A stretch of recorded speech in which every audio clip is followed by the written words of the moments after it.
का भूतिया घर, रंबक का भूतिया घर। Horror story. यह कहानी एक खौफनाक घर की है जहां अजीब अजीब घटनाएं घटने लगती हैं। नरेश, जो जयपुर में नए शहर में आया है, धीरे धीरे उस घर के रहस्यों का सामना करता है। रातों में सुनाई देती हंसी, मोमबत्तियों की अजीब चमक और अदृश्य ताकतों का सामना करते हुए नरेश का दिल दहल जाता है। जब हम किसी नए शहर में जाते हैं तो उस जगह को लेकर हमारे दिल में कई बातें चलती हैं। कुछ उत्साह, कुछ डर और कुछ सवाल। नरेश के साथ भी यही हुआ जब वह पहली बार जयपुर में नौकरी करने के लिए घर से दूर आया। एक दोस्त की मदद से उसे ऑफिस के पास एक छोटा शांत सा कमरा मिल गया। पहले कुछ दिन वह काम में इतना व्यस्त रहा कि थकान के चलते रात में उसे गहरी नींद आती। लेकिन तीसरी रात से ही कुछ अजीब घटने लगा। कमरे में अंधेरा था, केवल चांदनी हल्की सी रोशनी दे रही थी। नरेश अचानक नींद से जागता है और उसे खिड़की से आती आवाज जगती चाहे शायद जगा देती है। ये आवाज कहां से आ रही है? वह उठकर खिड़की के पास आता है। खिड़की से बाहर की ओर देखता है और उसके सामने वाले खाली घर से धीमी हंसी की आवाजें आ रही थीं। इतनी रात को हंसी की आवाज? वह डर के बावजूद आवाज का पीछा करता है, लेकिन कुछ दिखाई नहीं देता। तभी वहां एक कमरे की लाइट जलती दिखती है और वह आश्चर्य से देखता है कि वह लाइट बार बार बंद और चालू हो रही थी। उसने इन सब बातों को नजरअंदाज किया और वक्त देखकर वापस सोने चला गया। वह रात खाली आवाज कब सुनाई देना बंद हो गई, उसे सुबह तक याद भी नहीं था।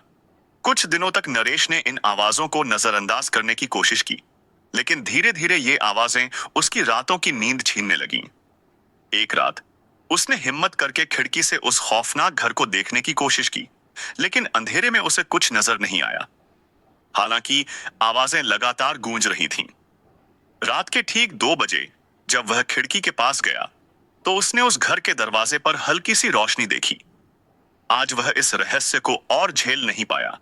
गुस्से में अपने कमरे से बाहर निकला और सीधे उस भूतिया घर के दरवाजे पर पहुंचकर जोर जोर से दरवाजा पीटने लगा। वह देर तक दरवाजा खटखटाता रहा, लेकिन अंदर से कोई जवाब नहीं आया। हारकर वह खिड़की के पास गया और जब उसने भीतर झांका तो जो उसने देखा उससे उसकी आंखें फटी की फटी रह गईं।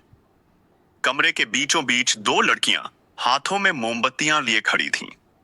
उनकी शक्लें अजीब और भयानक थीं।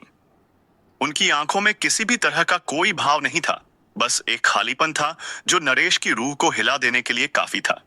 मोमबत्तियों की लौ हवा में अजीब तरीके से लहरा रही थी, मानो किसी अनदेखी शक्ति के नियंत्रण में हो। नरेश यह नजारा देखते ही उल्टे पांव वहां से भागने लगा। उसे ऐसा महसूस होने लगा कि कोई अदृश्य शक्ति उसका पीछा कर रही है। घबराकर वह अपने कमरे में जाकर बिस्तर में दुबक गया। तभी अचानक उसका पंखा अपने आप चालू हो गया और नरेश का डर चरम पर पहुंच गया।